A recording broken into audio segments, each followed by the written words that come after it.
Hey guys, tonight we're unraveling one of the strangest and most underrated stories from Greek mythology. So grab your comfiest blanket and imagine this fog curling off an endless wine-dark sea. A lone ship creaking in the distance, and someone, maybe you waking up face down in grapevines. We're heading deep into the boozy, bizarre, and oddly sleepy tale of Dionysus, the god of wine, madness, dreams, and eventually, a bunch of pirates who maybe shouldn't have skipped breakfast. You're not going to battle monsters. No gods will throw thunderbolts at your face. But you will find yourself on a ship crewed by snorers in a jungle that smells like fermented berries, and possibly turning into a sea creature before bedtime. You probably won't survive this, not because it's dangerous, but because the urge to nap might become overwhelming. So before you get comfortable, take a moment to like the video and subscribe, but only if you genuinely enjoy what I do here. And hey, post your location and local time in the comments. I love seeing how far we wander together. Now, dim the lights. Maybe turn on a fan for that soft background hum, and let's ease into tonight's journey together. You trudge barefoot through thunder. The clouds split above your head like cracked marble, and down below a howling baby is born in a palace full of screaming servants and one very confused midwife. That baby, he's Dionysus, child of Zeus, the king of the gods, and Semele, a mortal woman whose dating decisions will not win her any awards. Of course, Semele's request to see her divine boyfriend in his true form ends in the classic way she gets vaporized.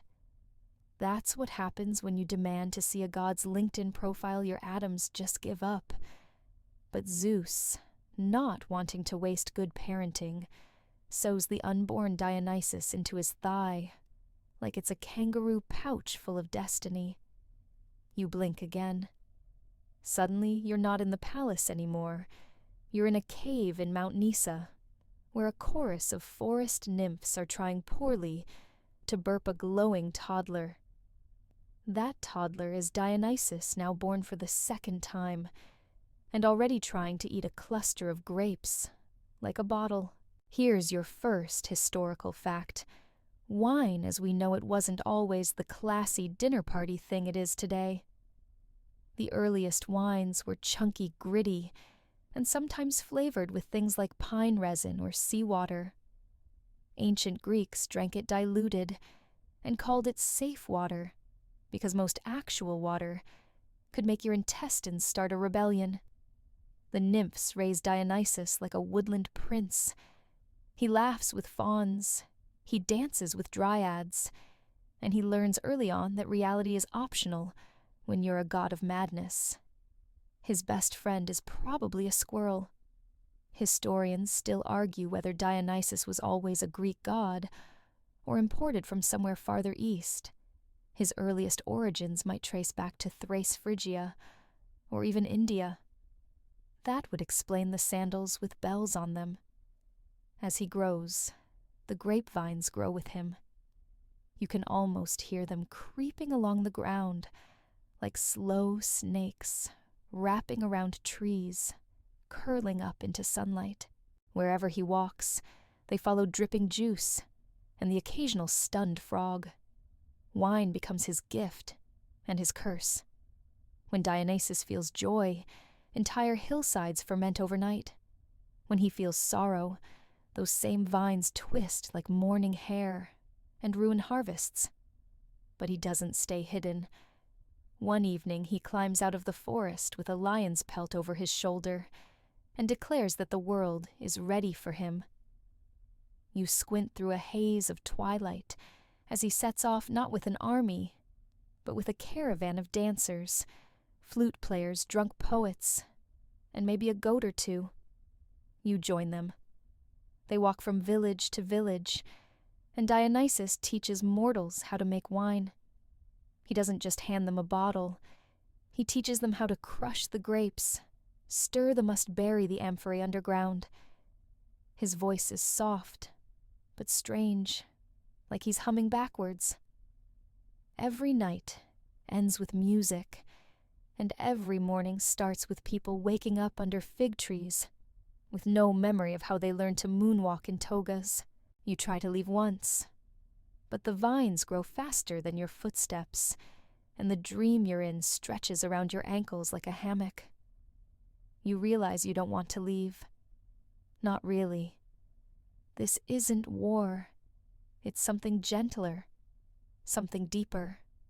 It's Dionysus, and he's just getting started. Somewhere along the way, he starts doing impossible things, bringing people back from the dead, turning water into wine at weddings, and appearing in mirrors that weren't there a second ago. You hear the older gods muttering, "He's not one of us." But it's too late. There's one odd tidbit you overhear during a fireside story. In some versions of the myth, Dionysus is raised not by nymphs, but by a man named Silenus, a bloated, perpetually drunk satyr who may or may not have invented hangovers. Silenus claims to have seen the edge of the world and come back with nothing useful except a riddle about the moon. But tonight, Dionysus is quiet. He's sitting on a rock overlooking a sea that's too calm to be real. He turns to you, and there's a flicker in his eyes, a warning, a promise you're not sure. He smiles, raises a goblet carved from bone, and says, "We sail at dawn." You think he's joking. You hope he's joking. You're very wrong.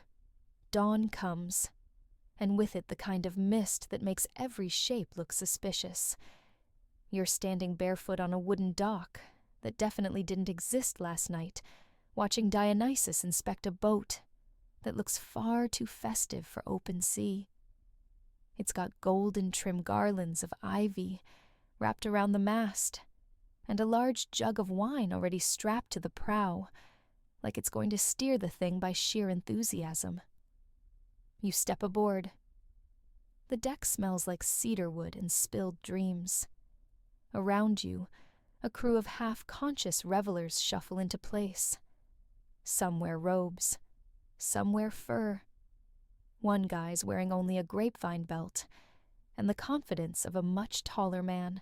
Dionysus appears last, cloaked in deep purple, a crown of ivy on his head, his eyes already halfway to a trance. And then, you're off. The boat glides out into a sea so smooth it looks like glass. No wind, no rowing, just forward movement, like the ocean has decided to go along with whatever this is. As you drift, Dionysus begins his tale's low murmurs that slide beneath the waves and into your bones. He speaks of India, though it's not quite the India you know. He tells of wild forests, so dense they echo of elephants trained to stomp rhythmically, to drums of wine made from strange red berries that only grow on hills that hum. Dionysus says he walked across it barefoot, leaving vineyards in his wake.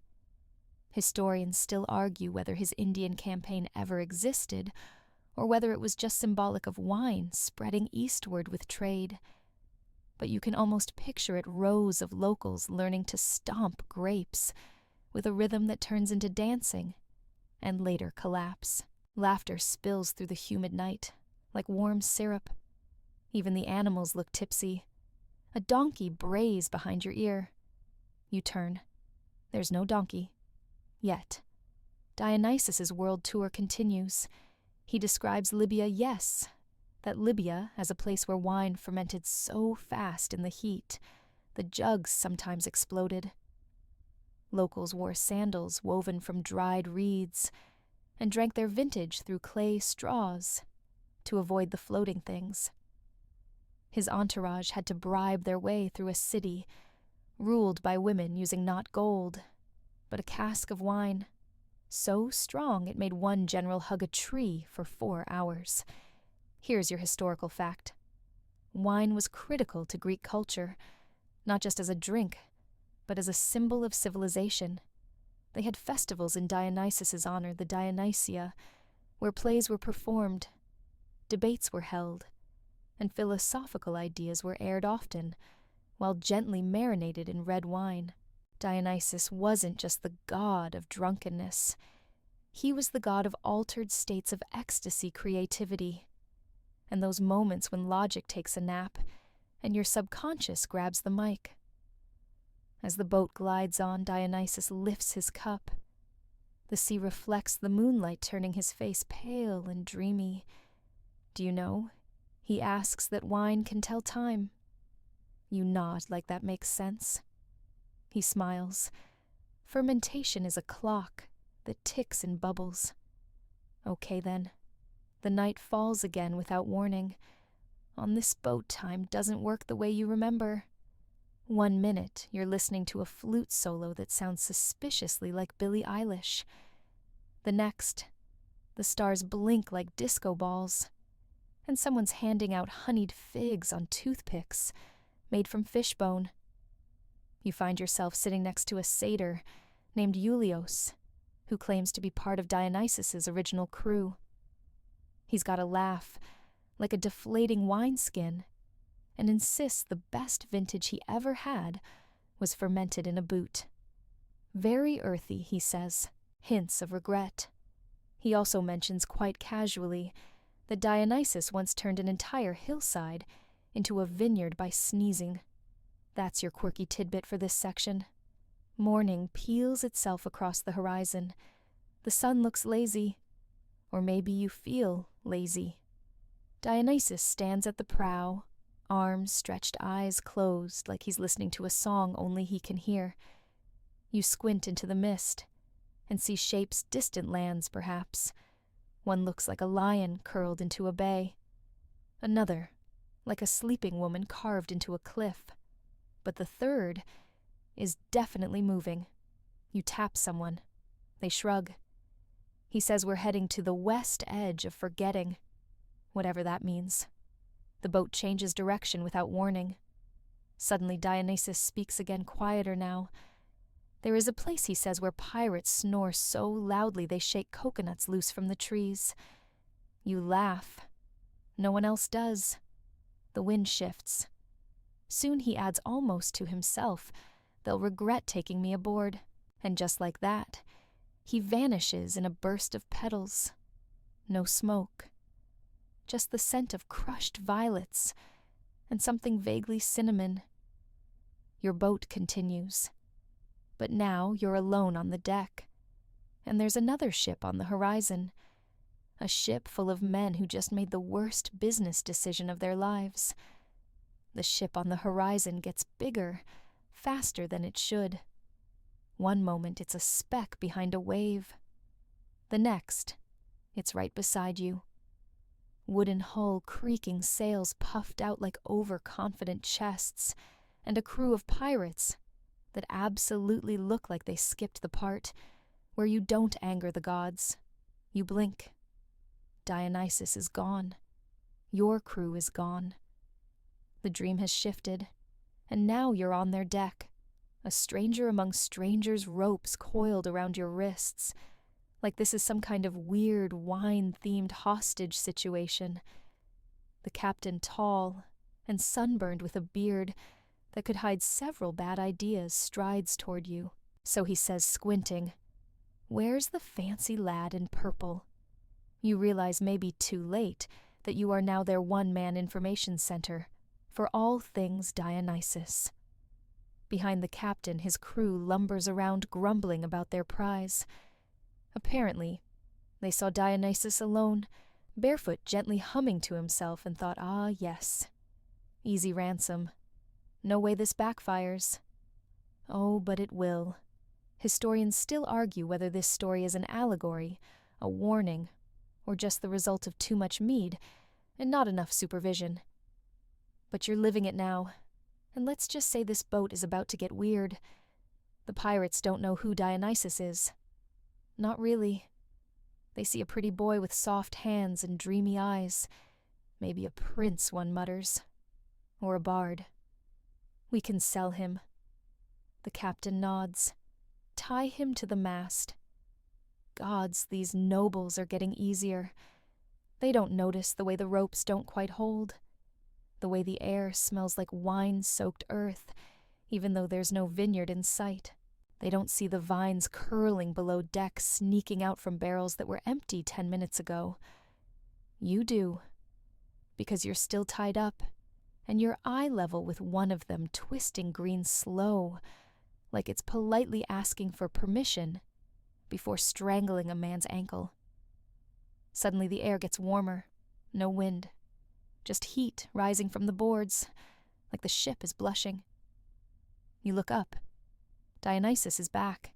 He's leaning casually against the mast like he never left, still barefoot, still humming. He doesn't speak. He just smiles. That's when things get squishy. One by one, the pirates start acting drunk, and not in the fun let's dance on tables kind of way, in the why is the sky bending sort of way. The first mate leans against the railing and giggles.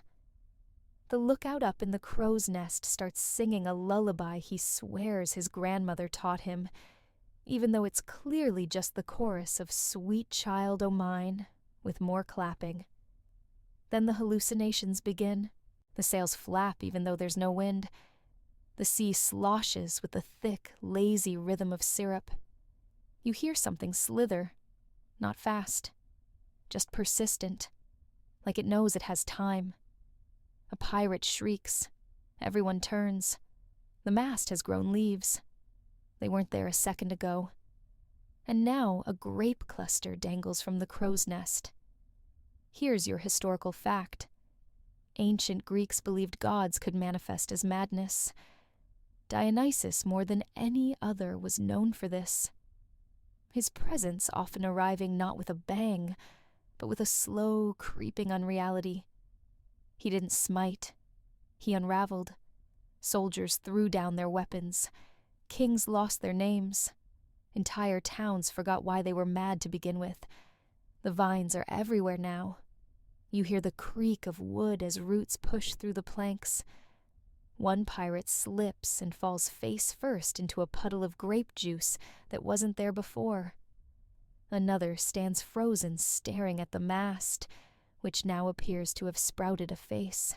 Is the ship? Breathing, someone asks. No one answers. Dionysus closes his eyes. The rigging turns into ivy. The smell of fermentation becomes overpowering. And then this part you'll remember clearly. A dolphin flops onto the deck, blinking slowly. The pirates back away. The dolphin looks unimpressed. Then another dolphin lands with a wet smack. And then a third, then a fourth. They're not jumping. They're arriving. You realize with growing dread that they look familiar. That one's got the same scar on its snout as the pirate with the busted nose. That one has the same lazy eye. That one still has a gold earring. Oh no. Dionysus opens his mouth, not to speak, just to exhale. And the remaining crew starts transforming. You watch it happen in real-time hands, curling into fins, legs, dissolving into sleek tails, confusion turning into tranquility. No screaming, no struggle, just resignation. As if their bodies have remembered something their minds forgot. You're untied now. No one stops you. The deck is empty except for sea foam scattered ropes, and the faint sounds of dolphins whistling in harmony. You walk slowly to the railing. The ship is still sailing, but it's unmanned. The wheel turns itself. The wind sings a tune you don't recognize, and far below in the clear blue, the dolphins swim in lazy circles around the hull. You glance at Dionysus.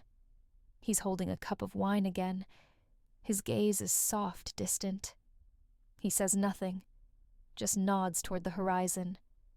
You nod back, because that's what you do when a god turns your kidnappers into aquatic mammals and leaves the ship cleaner than before. You take a sip from the cup he offers. It tastes like rain and summer and endings. The ship drifts for what might be hours or minutes or dreams. At this point, time has loosened its grip on you like a belt after a festival feast. The ocean around you glows faintly, not with sunlight, but with something softer, warmer. You think it's starlight. Or maybe Dionysus is leaking ambiance again. No one is steering yet. You're clearly heading somewhere. The dolphins trail behind like sleepy bodyguards, occasionally jumping just high enough to wink at you. One of them has started humming. You sit at the bow with your knees pulled up, Dionysus reclining nearby, tracing spirals on the deck with a fingertip dipped in wine. He says nothing for a while, letting the silence do its shimmering thing. Then he says almost absently, "Did I ever tell you about the time I turned an entire city into trees?" You shake your head. He smiles. Good. That means you weren't there. Here's your mainstream historical fact. Dionysian cults were once considered dangerous by Greek and Roman authorities, not because they were violent, but because they weren't orderly. They promoted trance ritual ecstasy, and blurring the lines between male and female, divine and human, awake and asleep. That kind of fluidity unnerved governments who preferred clean categories. You pass into a thicker fog, now one that smells faintly of crushed mint and sleep. And just like that, land appears. It rises gently from the sea, not like a cliff or a volcano, but like a creature that's always been half asleep, just lifting its nose from the water for a stretch. The island is quiet. Too quiet. Not in a spooky way. In a we all just took melatonin kind of way. The ship glides toward shore and gently nudges into sand. No crash. No anchor. It simply arrives. You step off barefoot, the sand cool and sticky with salt. Behind you, the ship slowly vanishes into mist. You turn around to ask Dionysus what's going on, but he's already walking inland. You follow. The island is lush but not wild. The plants hum. The trees lean just slightly toward you as if curious.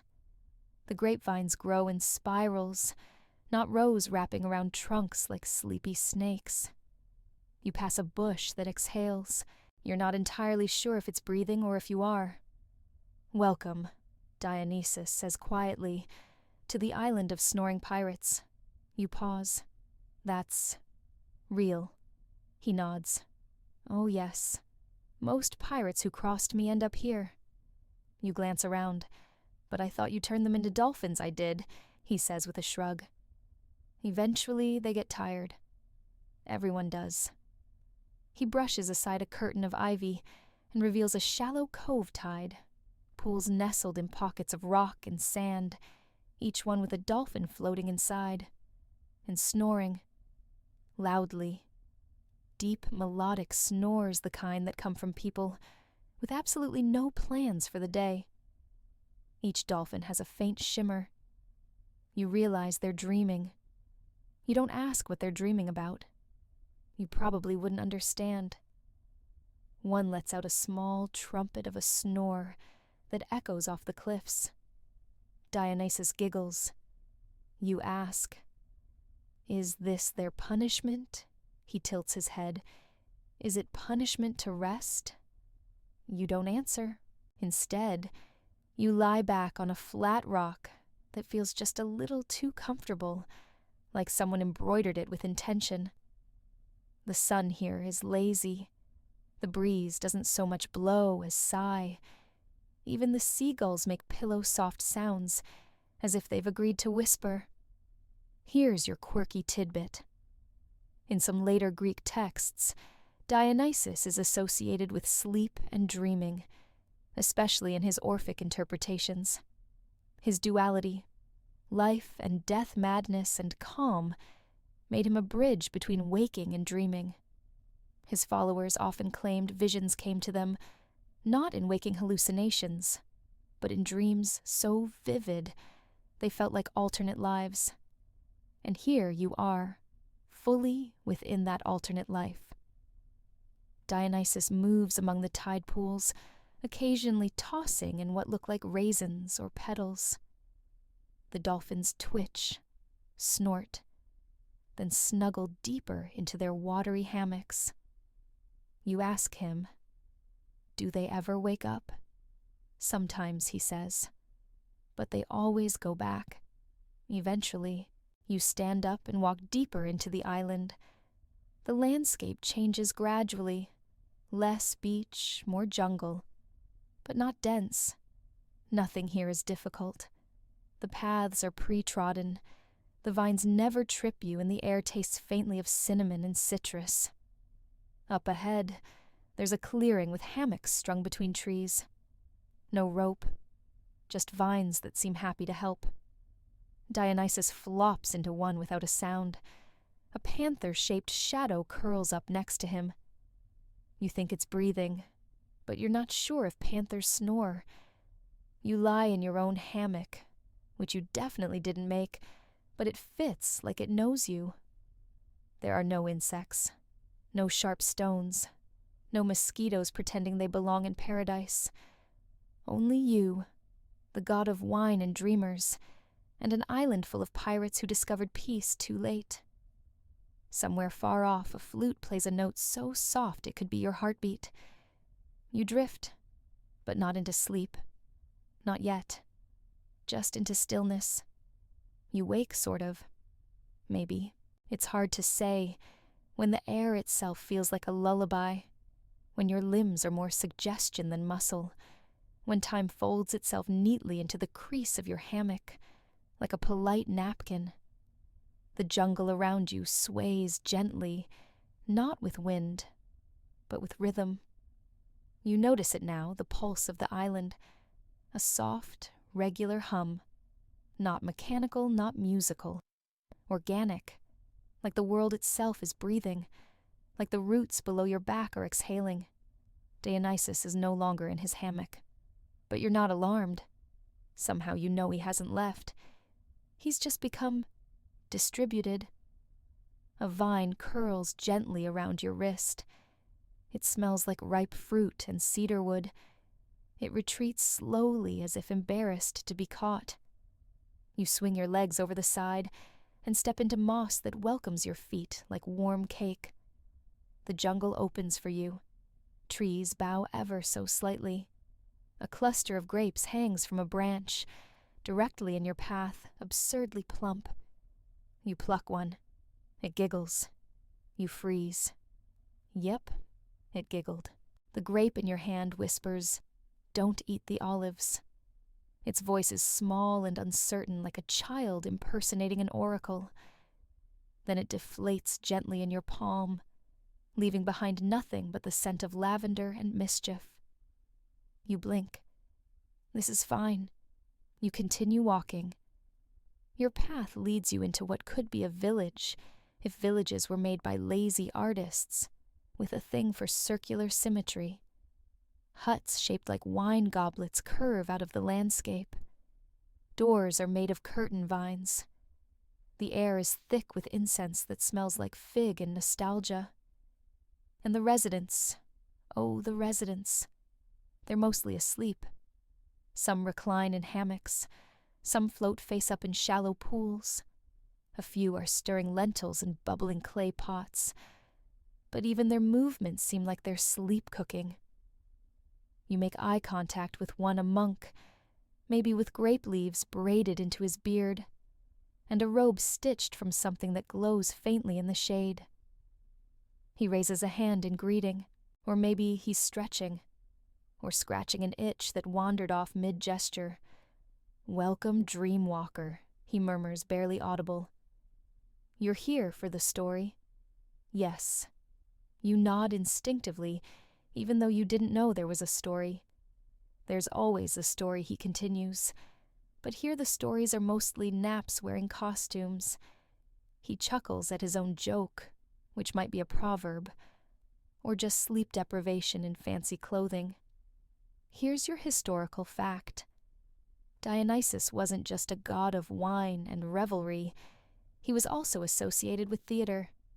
Ancient Greek drama, especially tragedy, was performed during festivals in his honor. The masks, the shifting identities, the heightened emotion, all that blurred line between real and performed, it's all Dionysian. The island feels like that, like a stage between states of being. You follow the monk to a communal table, curved like a crescent moon, where sleepy monks pass around bowls of something steaming and purple. You don't ask. You sip. It tastes like stories you forgot you knew. As you eat, another monk dozes off mid-chew head, dropping gently into a cushion of moss that instantly conforms to his skull shape, like it's done this before. No one comments. A small cluster of the talking grapes sit in a wooden bowl at the center of the table.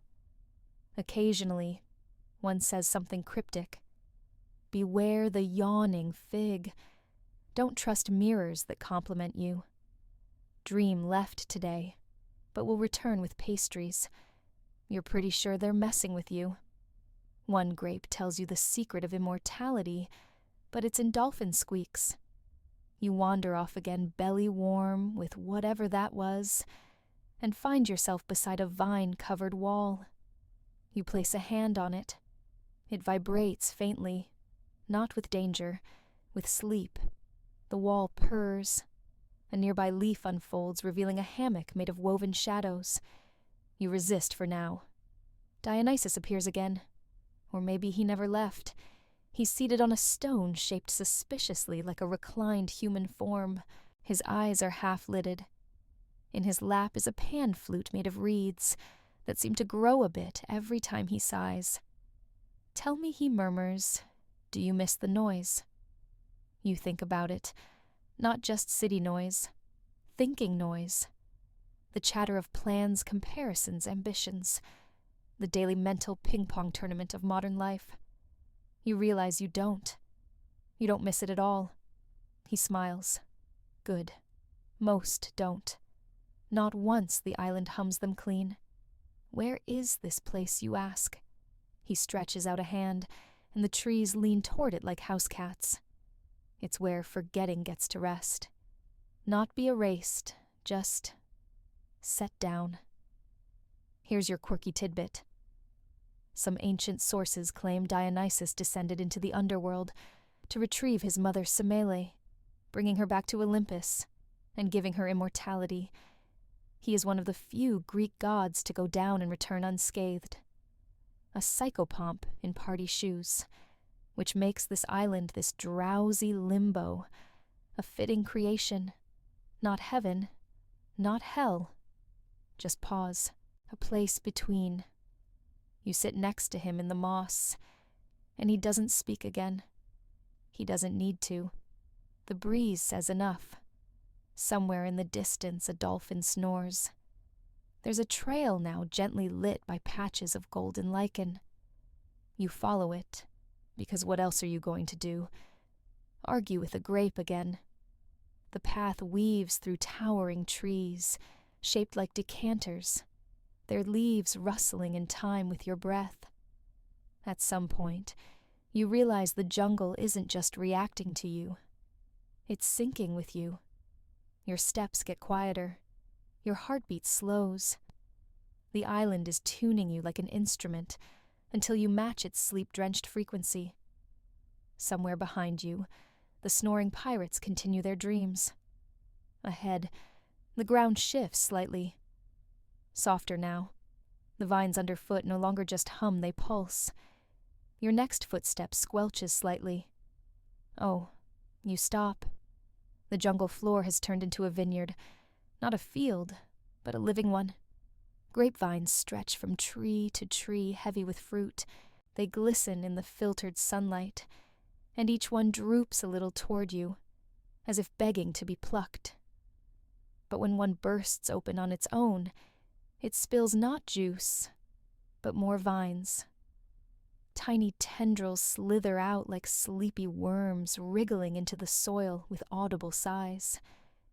You've entered the breathing part of the island. It doesn't alarm you. Nothing does anymore. Fear's been quietly replaced by fascination, and fascination is halfway to hypnosis.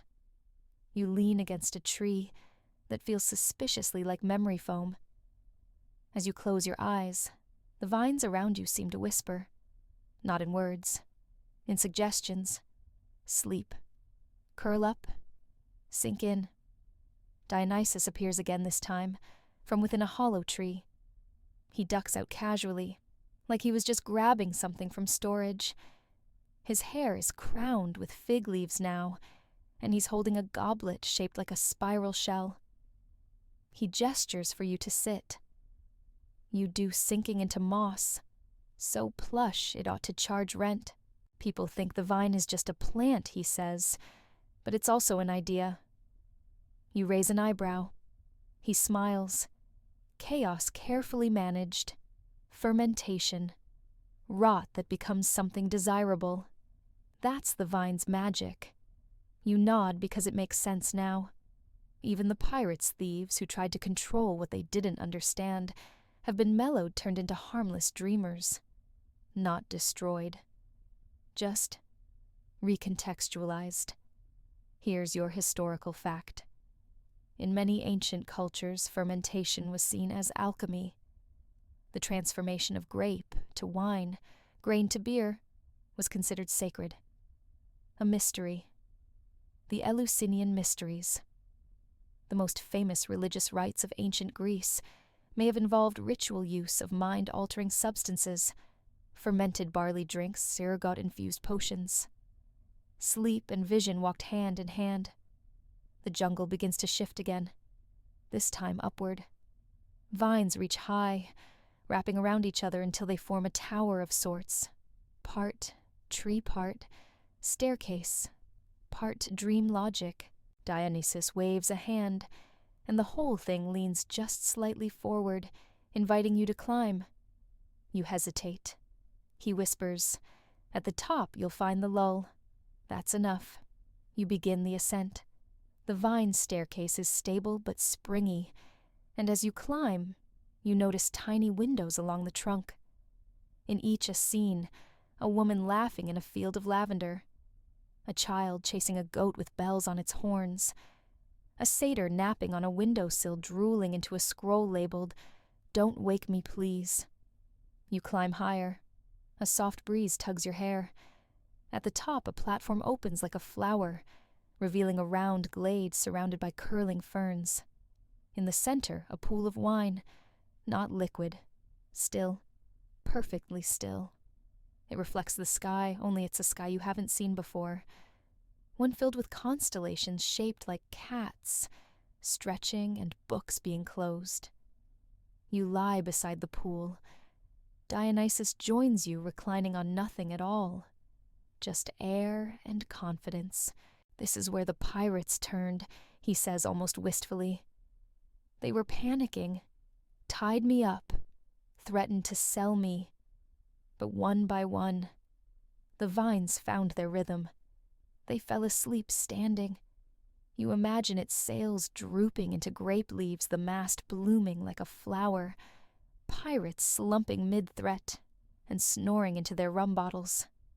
Did you punish them?" He shrugs. "I offered them peace. That's enough. Here's your quirky tidbit. In one version of the myth, Dionysus pretends to be a helpless boy, gets kidnapped by pirates, and turns their ship into a floating jungle.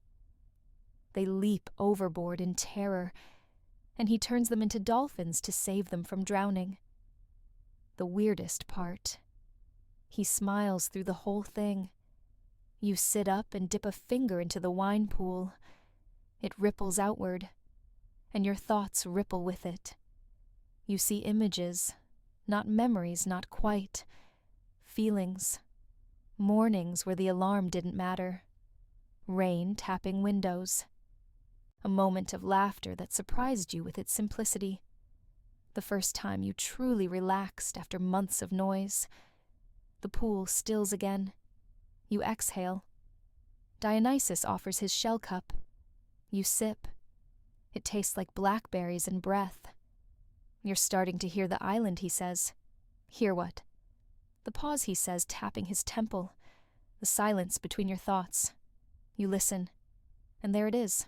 Soft. Patient. Waiting. You lie back beside the pool and let the vines cradle your arms. They don't bind. They hold. Above a dolphin arcs across the sky. Not in water. Just sky. Because apparently that's a thing now. And no one's complaining. When you wake again, if wake is even the word, the light has changed. It's not day or night, but something between.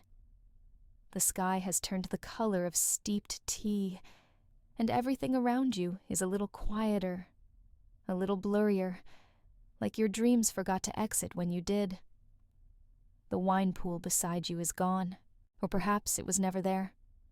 In its place is a carpet of moss, shaped suspiciously like a spiral. You trace it lazily with a toe. It tickles. Then it hums. You follow the spiral inward, and the jungle bends gently out of your way. Ferns fold. Branches lean. Nothing cracks. Nothing rustles loudly. Even the birds here chirp like they're afraid of waking a sleeping cat. Eventually, you arrive at a small glade, with tide pools nestled into stone hollows, steaming faintly under the amber sky. These aren't the ones near the beach. These are higher up, tucked into the heart of the island like secrets.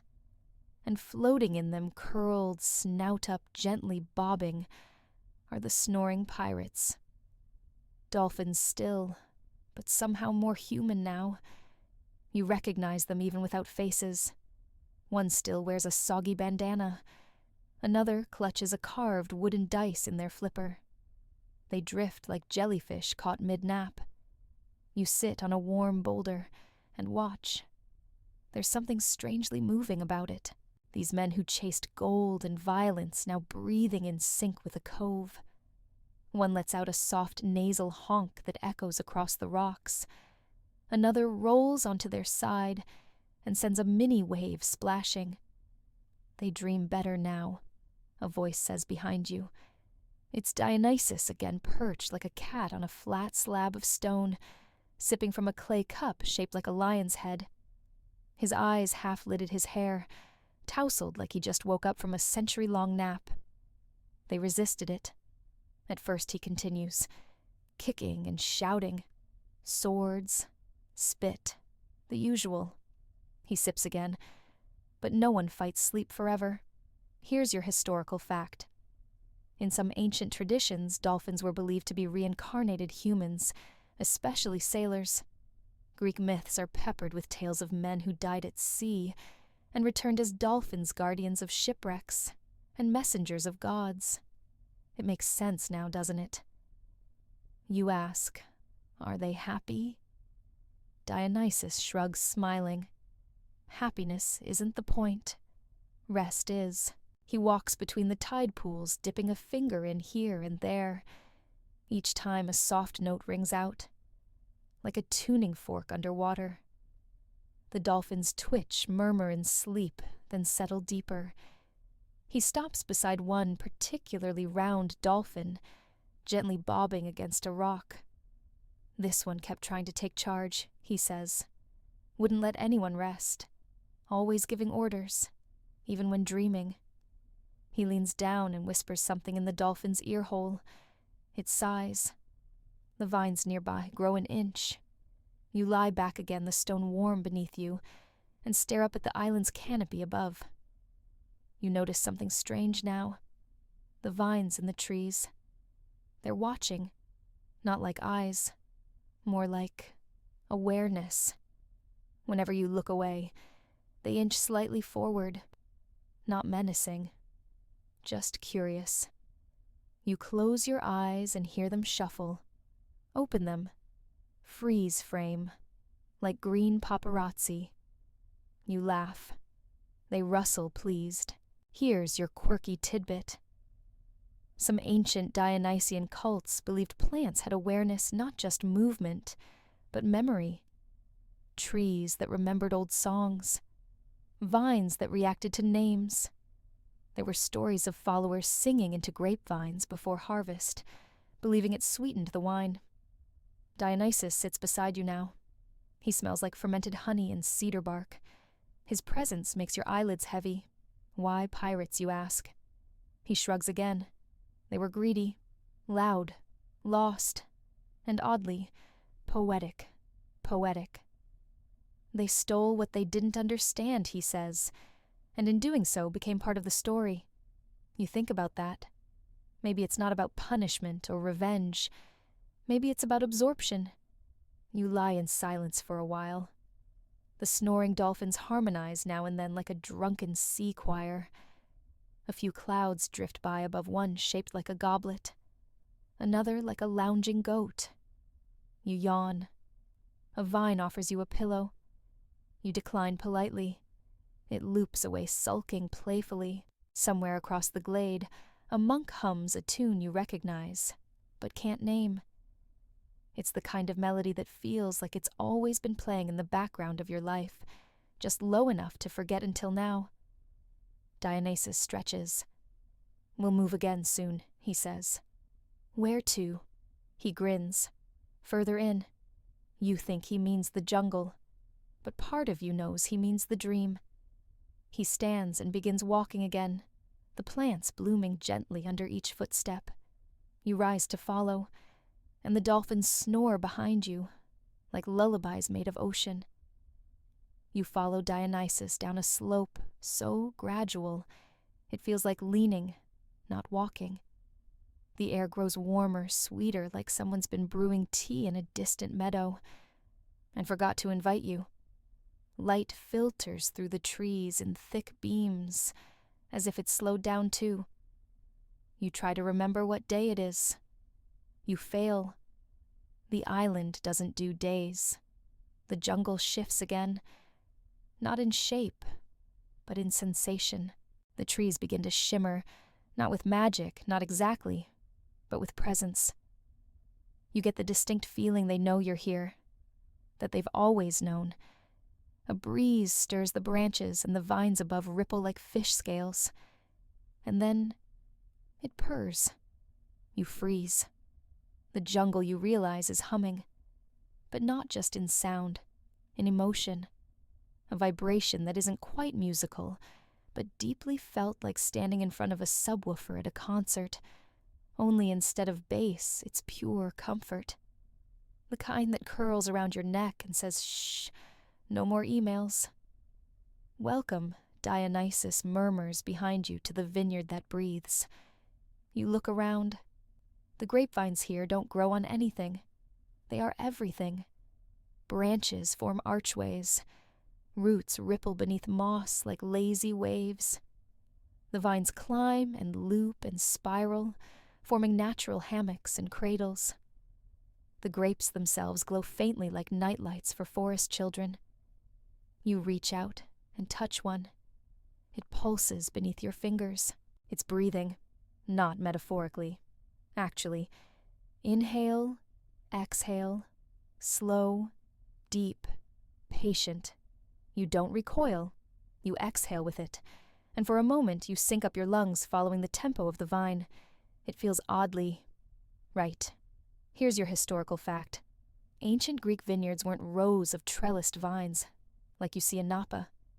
They were wild sometimes, trained along trees, or even left sprawling on hillsides. Wine wasn't just agriculture, it was landscape. The land was the god, and vice versa.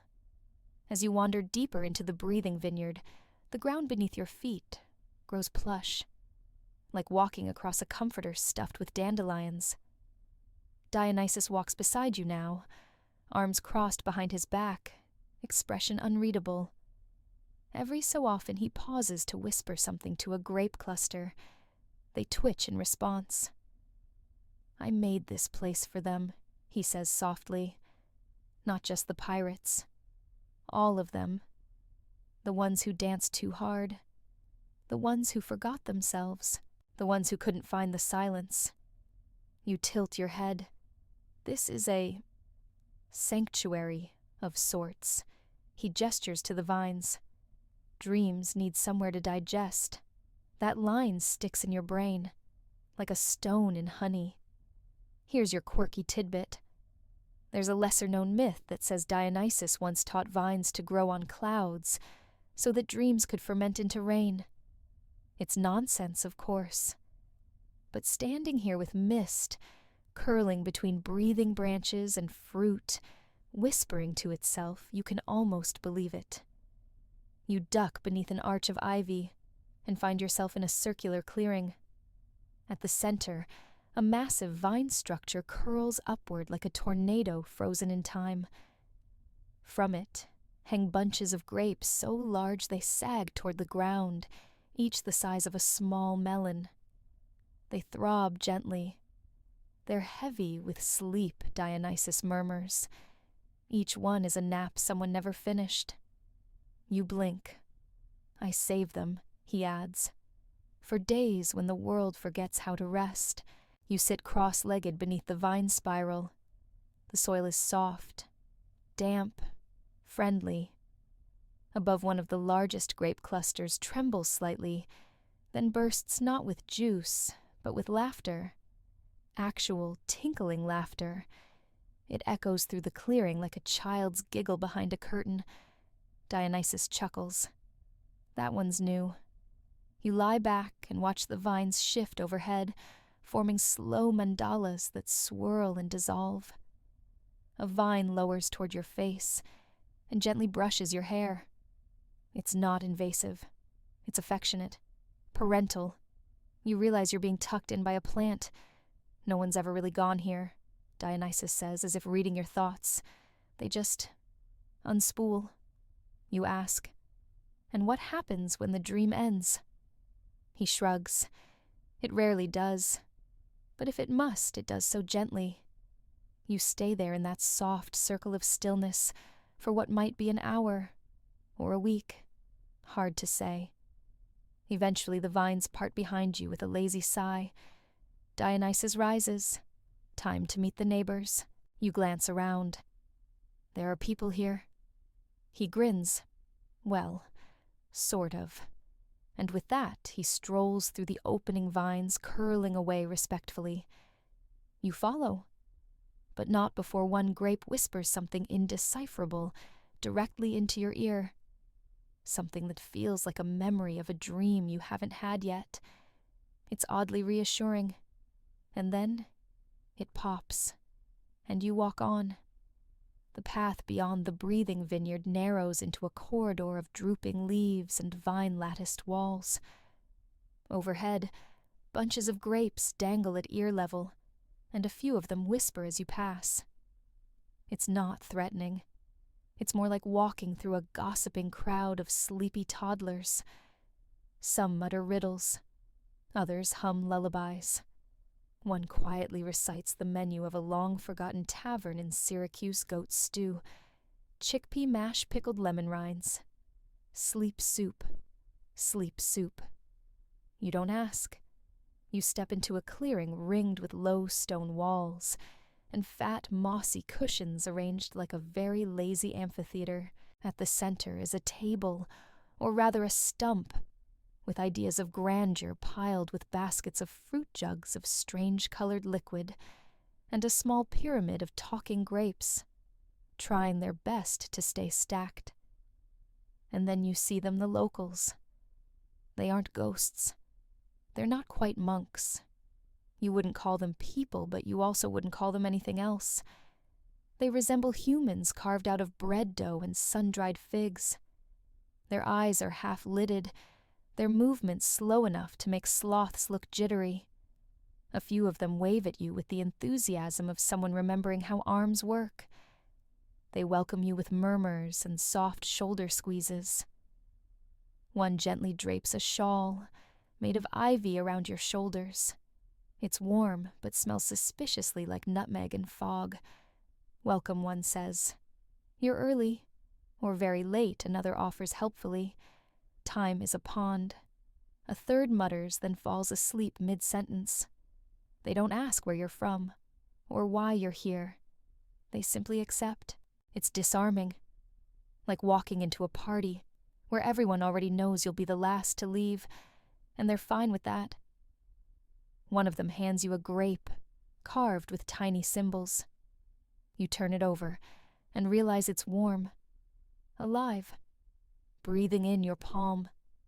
It whispers, "Don't trust the olives." You nod. You weren't planning to anyway. Here's your historical fact. In ancient Greece, grapes and olives were more than crops. They were the foundation of the economy. Wine and olive oil were exported all over the Mediterranean, and both were sacred in ritual. Yet while Athena gave Athens the olive tree, Dionysus gave the world wine. One god of strategy and clarity, one god of dreams and laughter. You're clearly in his territory now. You sit at the stone table with the locals. No one pours anything. The cups refill themselves in slow, lazy pulses like sap oozing from a tree. The drink is cold, then hot, then cold again, depending on how you feel, not what you touch. A thin, dreamy woman next to you points at the fruit basket. The oranges are honest. The pears are rude. The plums are complicated. You reach for a fig. It apologizes softly before you bite. Do the grapes talk to everyone you ask? The locals nod. But they lie sometimes, one adds. Only when asked about taxes, says another. They chuckle, very slowly, like laughter filtered through honey. Here's your quirky tidbit. There's an obscure myth that claims Dionysus once tried to teach philosophy to grapes. After 3 days of lectures on ethics and metaphysics, they voted unanimously to nap instead. Dionysus agreed. They grasped the essence, he said. The clearing pulses with drowsy energy. Someone begins to hum. The trees lean in. The moss curls upward like cushions adjusting themselves. One of the locals leans toward you. His beard is woven with violet blossoms. You're not just visiting, he says. You're arriving. You don't know what that means. You don't need to. You lie back against a stone bench that feels suspiciously like a rib cage, but in a comforting way. You stare up at the canopy. A vine draws a shape in the air, an outline of a goat, then a flute, then your face. It winks, dissolves. Dionysus appears again barefoot as always, now wearing a tunic made entirely of grapeskins and silk. He doesn't sit. He hovers slightly. The locals barely react. Have they told you yet? He asks. You raise an eyebrow. Told me, what he tilts his head. You'll figure it out. You sigh. That's not helpful. He grins. Exactly. One of the grapes on the table rolls toward you. It pauses. Then it says, "Follow the laughter, not the footsteps." The locals nod solemnly. Another grape mutters, "Don't eat the olives." "Yes, thank you," you say. We covered that. You lie back again, the sky spinning slowly overhead. Do you dream here? You ask. Dionysus's voice curls like steam. You already are. The laughter of the locals echoes softly, harmonizing with the whispering vines and the hum of the trees. The air thickens, not with heat, but with pause. Time yawns. You close your eyes, just for a moment, maybe longer. You're walking through a dream again. Not just dreaming, but strolling within one like a tourist, with no itinerary, and an infinite all-access pass. The jungle has changed once more, less dense now, but brighter. The light falls in the sheets through gaps in the canopy, and the air tastes like oranges left out in the sun too long. Each step is softer than the last, as though the ground is trying to coax you into a nap mid-stride. You reach a grove filled with hammocks, hundreds of them tied between trees that definitely weren't here earlier. Some hammocks sway gently with invisible occupants. Others rock themselves idly, waiting for new dreamers. You pause, tempted. A particularly plush one, shaped like a crescent moon. gives you an encouraging little tug. Not yet. Dionysus appears upside down in a hammock above you, head hanging hair, trailing like ivy. "Ready?" he asks. You shrug. For what? He grins. The next layer. And without waiting for permission, he flicks a grape at your forehead. You blink. The grove vanishes. Now you're floating, not flying, but drifting like a feather on wine-scented air. Everything is soft around the edges like a painting smudged on purpose. The sky melts from gold to violet. Below you, dreamscapes unfold in slow waves, carpets of moss, that blink trees, that wear togas hills, that yawn. And then the dreams begin. Not yours. Not exactly. But they involve you. In the first, you're at a symposium wearing a laurel crown and debating with a goat. You're both eating grapes at the same time. The goat wins. In another, you're dancing on a raft with Dionysus the ocean, made of plum juice dolphins clapping in rhythm, everyone wearing too many scarves. Then, a giant olive chases you through a coliseum. You wake, laughing. Or maybe you dream laughing. Hard to say. You're back in the hammock grove now, nestled in a sling of woven starlight and palm leaves. Dionysus lounges nearby, blowing bubbles from a pipe shaped like a lyre. Here's your historical fact. In ancient Greece, dreams were taken seriously. The god of dreams, Morpheus, was sometimes considered a cousin to Dionysus, both messengers between worlds. Dream incubation was practiced at temples called Asclepia, where people would sleep on sacred ground to receive visions from the gods. You are quite literally participating in the oldest form of divine therapy. A vine drapes across your legs, like a blanket. It vibrates faintly once per breath. You stroke it absent-mindedly, and it hums back at you. From the trees above, laughter trickles down. Not loud, just steady, like raindrops of joy.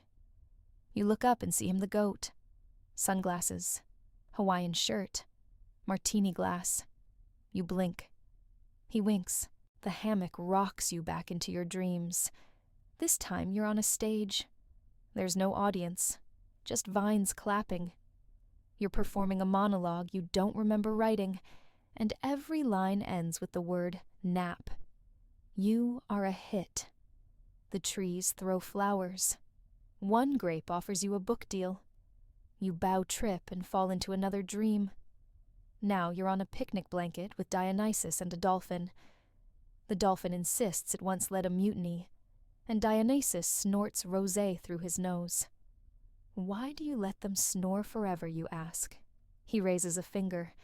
Because snoring is proof they've stopped fighting. Here's your quirky tidbit.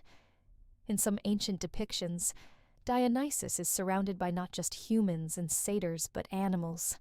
Lions, tigers, dolphins, serpents, all lulled into peace. He wasn't just a party god.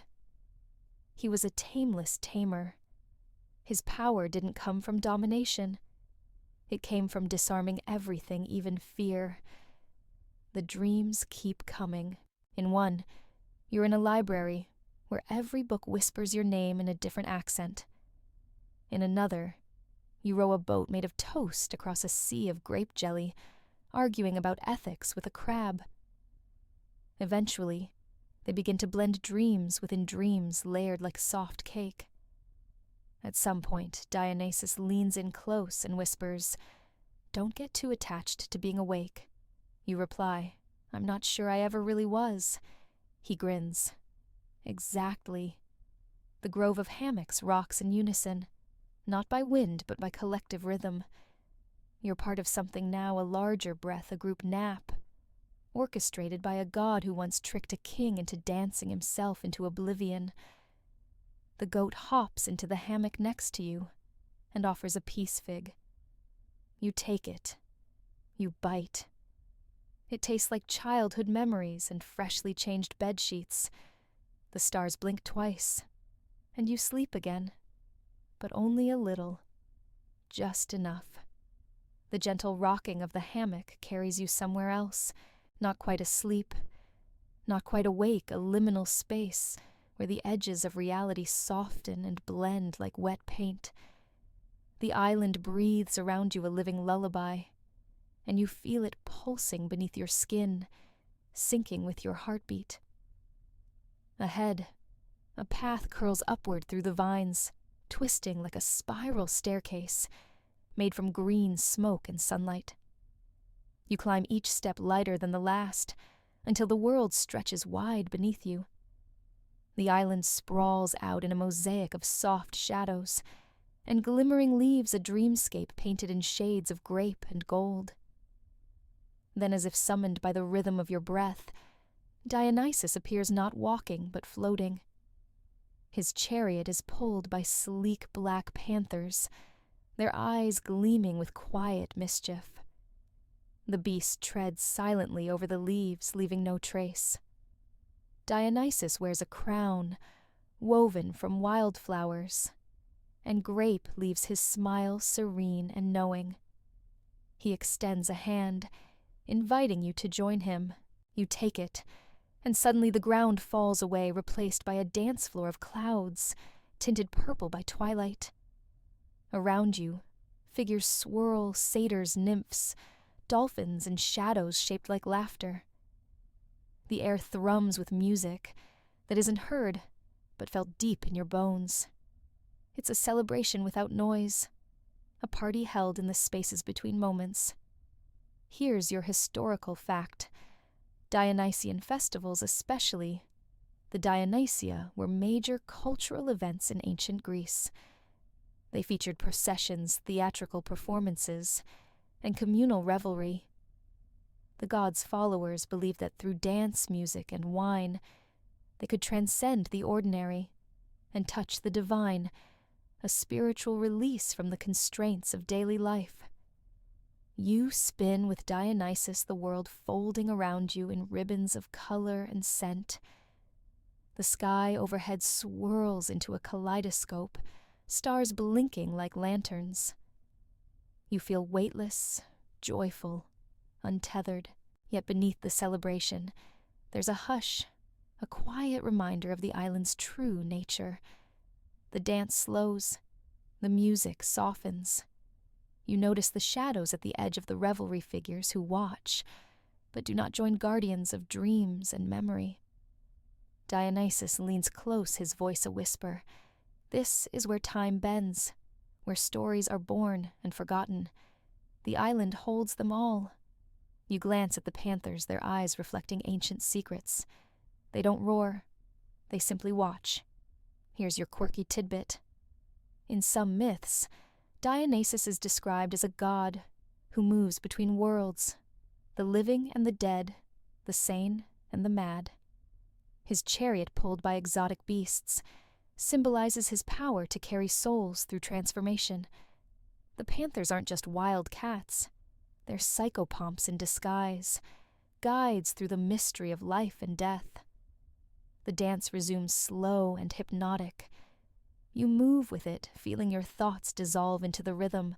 The party is endless but gentle, a lullaby woven into motion. Dionysus smiles, eyes sparkling. You've come far, dreamer. The feast is just beginning. You nod, feeling the promise of stories yet to unfold, of nights filled with laughter and secrets whispered by vines. Above you, the sky stretches wide, cradling the island in its soft embrace. And you, for the first time, understand that here the party never truly ends. You find yourself seated at a long, winding table, nestled beneath a canopy of intertwining vines, each heavy with glowing grapes that emit a soft, comforting light. The table is set with an assortment of honeyed figs, ripe pomegranates, and bowls brimming with olives that you wisely choose to ignore. Around you, satyrs and nymphs lounge comfortably, their laughter mingling with the gentle rustling of leaves, creating a symphony of contentment. The feast unfolds slowly, deliberately, like a slow dance choreographed by time itself. The honeyed figs melt on your tongue, sweet and warm, their flavors weaving memories of summer afternoons and childhood innocence. The pomegranates burst with tartness, sharp enough to wake the senses, but soft enough not to disturb the lull that hangs in the air. You realize you've forgotten your name for a moment, a brief surrender to the timelessness of this place. The satyrs debate with surprising politeness the merits of various fruits, and whether olives deserve the reputation they have.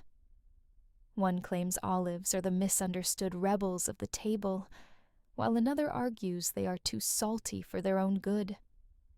You find yourself smiling, appreciating the absurdity of their discussion. Here's your historical fact. Ancient Greeks prized figs and pomegranates, not just for their taste, but for their symbolic meanings. Figs representing fertility, and pomegranates linked to the underworld and rebirth. Feasts and Dionysian rites often included these fruits believed to connect the participants with cycles of life, death, and renewal. Dionysus reclines nearby, sipping slowly from a goblet of deep red wine. His gaze is serene, almost distant, as if savoring the feast and the moment in equal measure. He leans over to you and says softly, "Time here moves differently. A moment stretches like honey, sweet and unhurried."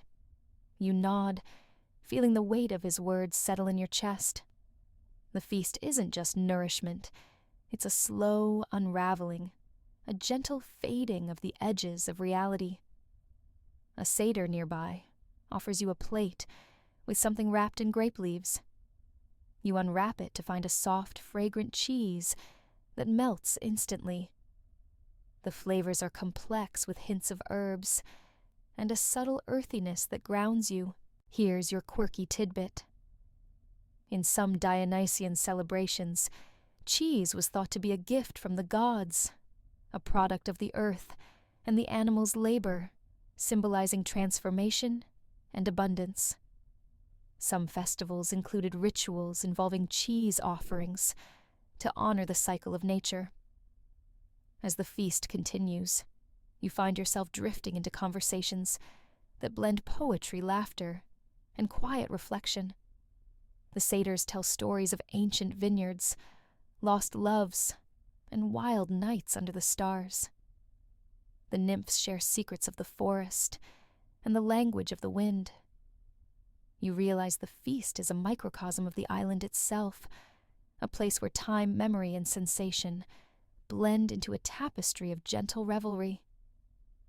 Dionysus raises his goblet in a silent toast, and you join him sipping the wine, the tastes of dusk and promise.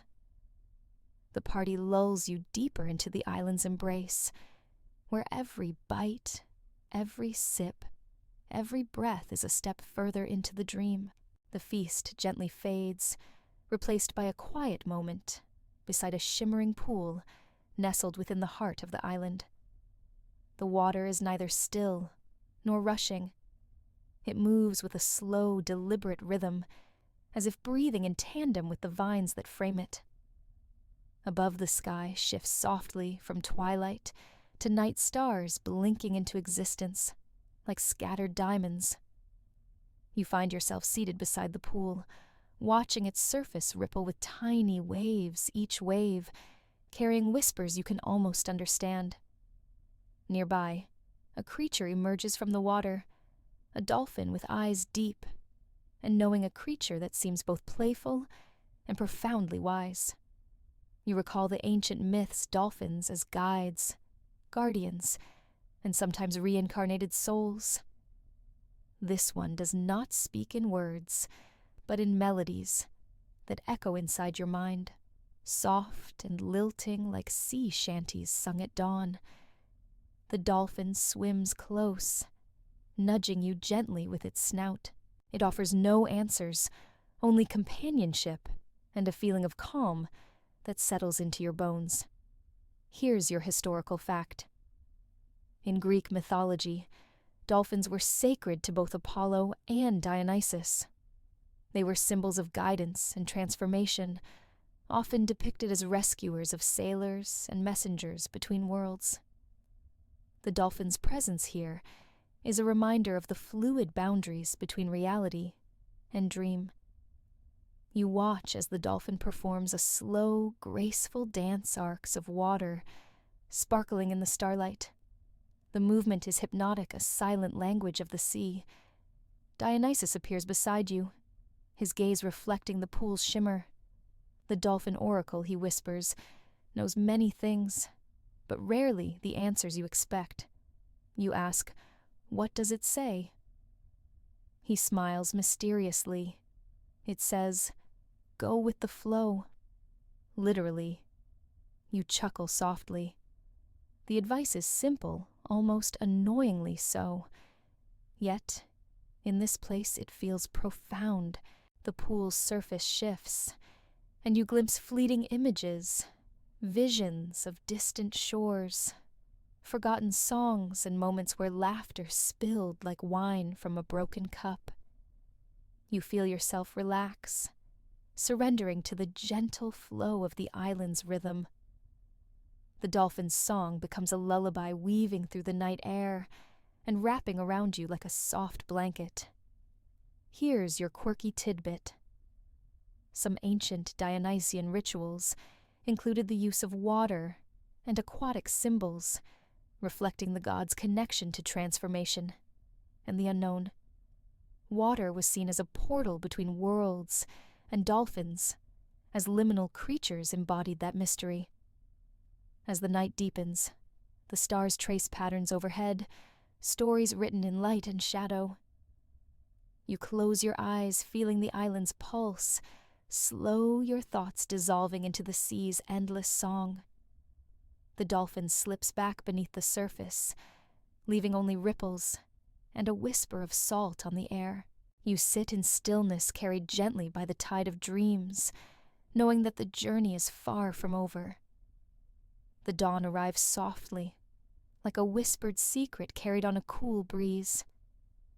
You awake not to sunbeams, but to a gentle glowing light that seems to rise from the very earth beneath you. The island shifts again, unfolding new layers, as if inviting you to peel back its mysteries one slow, deliberate petal at a time. You find yourself wandering toward a clearing where the air is thick with the scent of lavender and wild thyme. The ground is carpeted with soft moss that cushions your steps and invites you to sink deeper into the island's embrace. Here, the vines grow tall and wide, forming natural alcoves and tunnels that pulse with a quiet life of their own. As you move through the verdant corridors, you notice the whispers returning, not words, but sensations. A gentle tickle on your skin, a soothing hum in your ears, the faintest touch of laughter on the breeze. You realize the island itself is alive, attentive, and deeply patient. Here's your historical fact. Dionysus was often associated with the concept of rebirth and renewal.